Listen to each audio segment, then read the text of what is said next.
Welcome back, ladies and gentlemen, to yet another one of my Outlander reviews, in episode 5 of season 3. Let me start off by saying, I loved this episode. Best episode this season so far. Like seriously, I'm still gonna be critiquing a couple of things, because nothing is ever perfect, and this is a review. But all in all, I love this episode.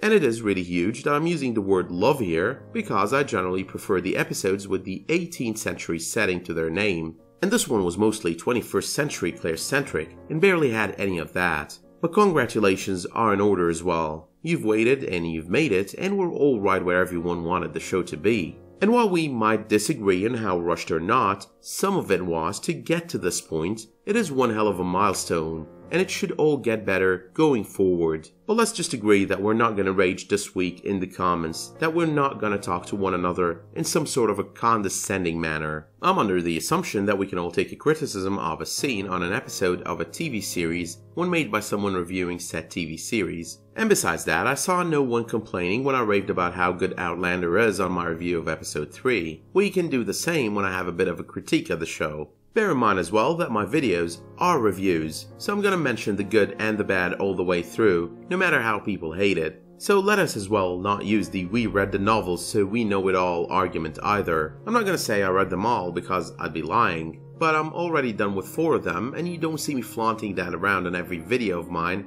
because that is not the point. My opinions here are based on the fact that this is a TV adaptation to which I expect certain properties. And believe it or not, meeting such expectations would increase its fan base of those who actually never read the novels. Remember, the show does not just cater to one group over the other. It does not just cater to book readers over those who haven't read the novels. Otherwise it wouldn't get the renewals to make it last. And like it or not, nothing is flawless. Not you, not me, not your favorite TV series, and not mine. So if you all don't mind, I'd like to start off my review portion of this video by stating how the acting put into Brianna started becoming better only on this episode. What I mean here is for a couple of episodes now, I had a strong dislike of her acting, but on the 5th episode, it just got way better. The issue I took with her acting on last week's episode was that the majority of her scenes were with Roger, and they weren't all that perfect. The actor portraying Roger, on the other hand, does a good job at his role, so it was the acting put in Brianna that made the quality of set scenes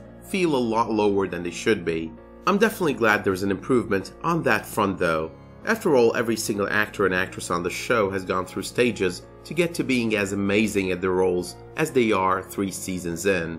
But on another note, it feels pretty good that we finally got to watch a real scene with Joe Abernathy and Claire portraying the friendship early on in this episode. But that wasn't the only one right there. More ended up following over the course of the episode.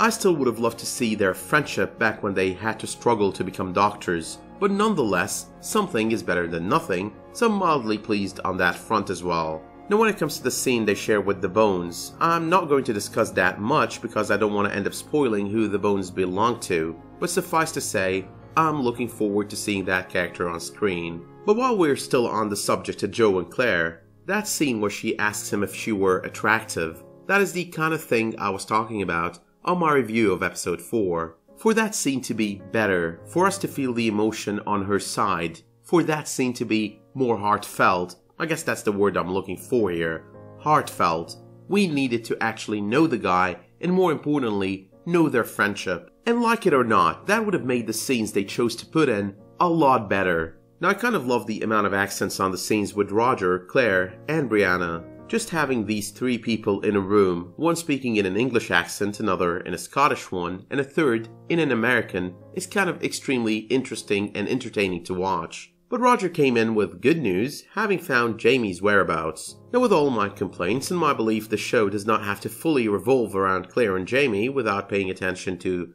the rest of the world around them, the scenes for the 2 of them are mostly touching. There's just this beautiful thing about the scene where she's torn between her need to find Jamie and her fear of having the kind of hope that could amount to nothing, between her need to go back to him and her fear of leaving her daughter behind. It is the kind of internal struggle that I usually find interesting in books and on TV and movie depictions. Now, a lot of fans complained a couple of weeks back when I stated that part of Frank staying with Claire is about her not knowing what she wanted. Some even went to call Frank pathetic and a whole lot of other things. Some of those who actually and usually start their comments with "we read the books" totally missed the fact Frank on the show is kinda different than in the books. But nothing actually goes to explain my point and actually sort of prove it than that guilt on Claire's face when she spoke to Sandy on episode 5. Now that right there goes to prove that she did drag it on with him. Is this actually critique of the show? Not really. I do hate her flaw on this front, but not the person. Now once more I know she can be flawed because we are fans and we've got to defend her irrationally. But believe it or not, giving each character a set of flaws makes this more interesting and more real, more believable. That's actually a good thing. But finally, I was freaking right. The reunion happens right at the end of the 5th episode with an exchange of looks of both longing and belonging. And that was just beautiful. The look on Claire's face, her inability to talk at first, gathering her courage to speak up and announce herself, that was some amazing acting. And the look on Jamie's face was extremely amazing as well. Very well acted. Well, up until the point where he dropped dead. I'm just kidding right there. We all know he walks among the living. But seriously though, that was really touching. Katrina Balfe's acting was just terrific throughout the episode, but more than ever, on that scene. I'm pretty sure here it was a tearjerker for some, but I'm expecting the opener of next week's episode would be even more touching. But with that being said, my work here is done. So once again, congratulations fans of Outlander and of the print shop part of the books. You've made it to that part on the series as well. Hope you enjoyed it. So let me know in the comments what you thought of the episode. Hopefully you liked it as much as I did. I think it was actually great. Let me know as well what you thought on Brianna's front and how excited you are for next week's episode. And remember, if you did like the content of this video, make sure to slap it a much appreciated like, and while you're at it, you can always subscribe and enable notifications. But until I see you next time, thank you all for watching and have a good one.